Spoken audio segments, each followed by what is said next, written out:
Shotguns have had a dominant 2025 in Payday 3. Since their birth in the first World Bank update last December, the FSA in particular has been terrorizing every meta build under the sun to the point of total infamy. With cops suddenly flooding heists, we needed that firepower, and the cops are still certainly flooding as of Skills 2.0. But what of the shotguns? Well, I'd say your regular scheduled programming can resume. If you want to, you can put together the meanest, most generic FSA setup you can imagine and dominate most heists from start to finish with that semi-auto menace.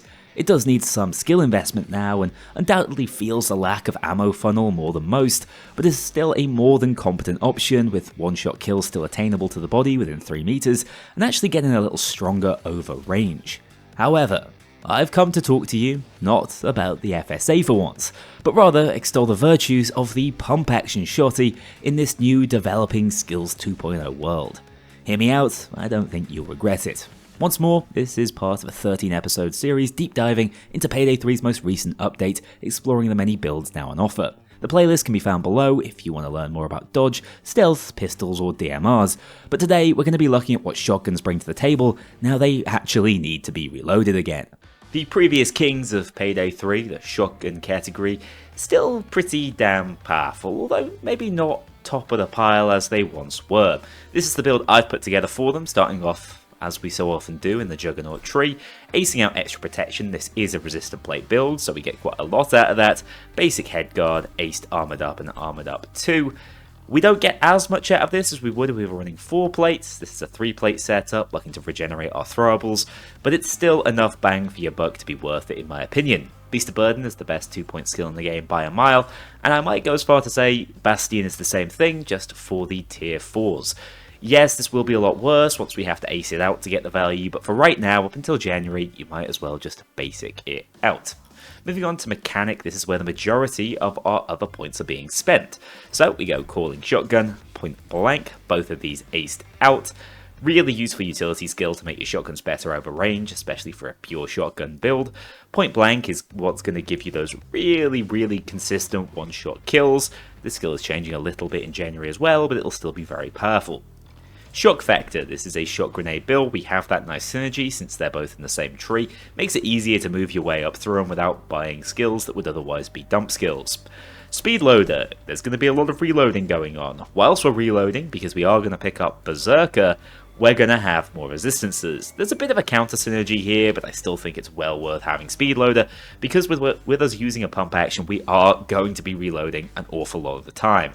Annihilation is a potential double damage boost. Very powerful, you'll need this on all your shotgun builds if you want to hit those sort of one-shot kill thresholds.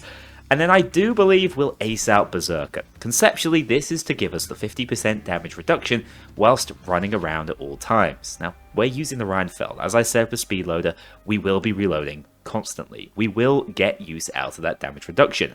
Unfortunately, the skill is not working as intended at the moment. It's meant to be giving us that 1 second of 50% damage reduction after the reload, but it's only doing it mid-reload. Hence why I say going for the reload and the fire while sprinting skill is worth it, because it means you can sprint across a parking lot just while reloading and take 50% less damage from everyone in the vicinity. Really useful for doing things like rushing the objective. Moving back over to Electrician, we go for Stunned, Electric Tenderizer, Renewable Energy, and Highly Conductive. All aced, all incredibly powerful utility skills to allow us to force the cops to stand completely still. Of course, it also allows us to take out dozers without going for the faceplate, which is a nice utility to have, but shotguns do deal with dozers well enough that this isn't a total necessity. Our final point might as well go into stockpile. We don't really need the ammo supplies. Shotguns are incredibly good at maintaining ammo, but it also counts as a point towards calling shotgun, so I don't see why not. We don't bother with stockpile because we've got regenerating shot grenades. We want to be down at 1 most of the time. Those bonus shot grenades will be used up and will never be seen again. So this is the base setup. Why am I running the Rheinfeld? Well, conceptually it's to actually utilize this core shotgun skill in Berserker. I think it's a good idea. Rheinfeld does it best because it reloads the most, has the fastest reload animation, shoots pretty damn quickly. It's all around the most high utility shotgun in the game, I would say, and it's definitely one of the better shotguns as well. Should you be using the FSA? Well, that depends on your conscience. The FSA is still an immensely powerful weapon, make no bones about it. It's dirty, and it actually synergizes quite nicely with the reload skills. You're not going to be reloading as frequently with it, but you are going to be putting some serious damage downrange, so I will showcase some FSA gameplay as well. Same with the Mosconi. The Taz still kind of sucks, but the Pursuivant's also a really decent option. The Rheinfeld is only the option you want to lean into if, like me, you're interested in having that run and reload setup, which I think is a cool idea and will only get better in the next patch. As for the secondary, the Justicar is phenomenal. Not only is this thing great over range, being an actual sniper destroyer with the current shotgun skills, it's also immensely good at bulldozers, 2 or 3 shotting them depending on how quickly you can get to that faceplate. Really powerful, means you don't need to use shot grenades on dozers, and surprisingly, even though we're running 2 shotguns, I don't feel that weak against snipers. It really did shock me that I thought this would be a massive weakness of the build. Sociopath, because why not? We don't need a dozer deleter like the Red Fox. Sociopath is a really nice objective tool. Yes, you can pick up some decent kills with it and get some overheal. That isn't really the aim of the game with this build, but it also gets you out of situations that would otherwise not be survivable. Trip lasers, armor bags, shot grenades, all quite obvious from what I've shown you so far. The Saboteur frame, like I mentioned, I want those regenerating shot grenades. It just makes them that bit more consistent.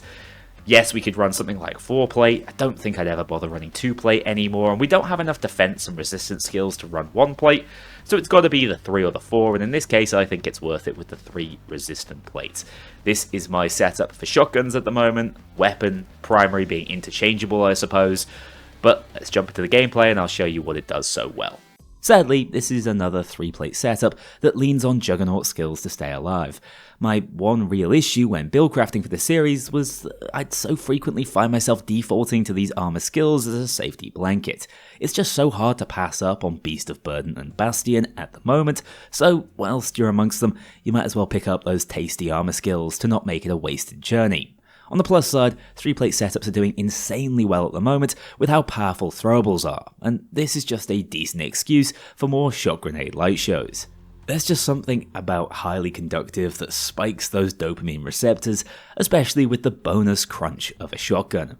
Obviously, the core conceit of this build and entire reason I'm using the Rheinfeld is the potential of the skill Berserker. Once this is fixed and actually gives us the bonus second of damage reduction, I can see a very real argument for running pump actions for their interspersed rapid reloads, especially with Speed Loader. Although, keep in mind, each individual press of the reload button will use up that bonus reload speed, meaning if you keep firing and reloading, you're only going to benefit from a fraction of the potential 70% cap.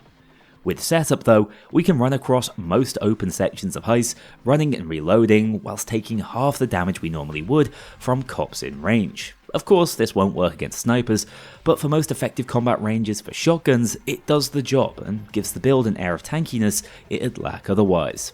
The Rheinfeld itself remains an excellent shotgun, probably the most deserving of the buffs this time last year. Its fire rate and reload speeds already stand out for the weapon category, and like the Mosconi, its bullet penetration makes it a beast firing into crowds. The Justicar is here to clean up, mostly because it also benefits from shotgun skills instead of handgun ones, so I don't feel like I'm wasting any real estate in the build by selecting it.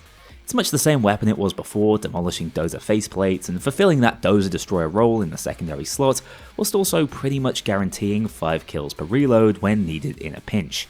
Just don't fall into the trap of assuming Skills 2.0 have made the Taz 12 viable now. This thing still feels inferior to the Rheinfeld in basically every important way. Shotguns still have that sense of simplicity that the other weapon classes are departing from with their conditional damage buffs and armor plate interactions, whilst they're still all about getting as close as possible and making sure every single pellet ends up in someone's gut. I won't lie, I find some comfort in that, especially whilst learning other intricacies of Skills 2.0. I find shotguns to be some of the most enjoyable pick up and play options in the entire game, meaning this build is ideal for anyone who wants instant success without really needing to read the skills providing it to them. Damage and reload skills keep things really simple.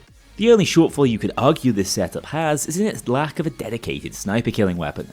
Now, calling Shotgun Aced is excellent at turning these shotties into sniper lights of their own, with the Justicar in particular not seeming to suffer a great deal of damage drop off over range. However, with their slightly larger health pools, you do have to worry about trading damage from time to time, which can cut through those resistant plate resources. Keep that in mind, dive into cover between shots, and even with only shotguns at your disposal, snipers will transform into red mist clouds in just a couple of rounds. That's it for yet another build, one of my personal favourites to play throughout the recording sessions for this video, so hopefully a hit with you guys too. As always, I'd love to see the sorts of setups you're playing down in the comments, and any feedback and skill suggestions on this build are appreciated. Remember, I recorded all of this blind, so no hive mind build crafting, just pure classic Kknowley guesswork. Let's hope I'm getting more hits than misses. Stay tuned for the next build, and I'll see you all very soon. A huge thank you to my dedicated Patreon backers. If you want to join this crew in going infamous, check out the link below and pledge as little as $2 to see your name in the credits, or get 24-hour early access to future videos and vote on upcoming content. Take care, I'll see you all soon.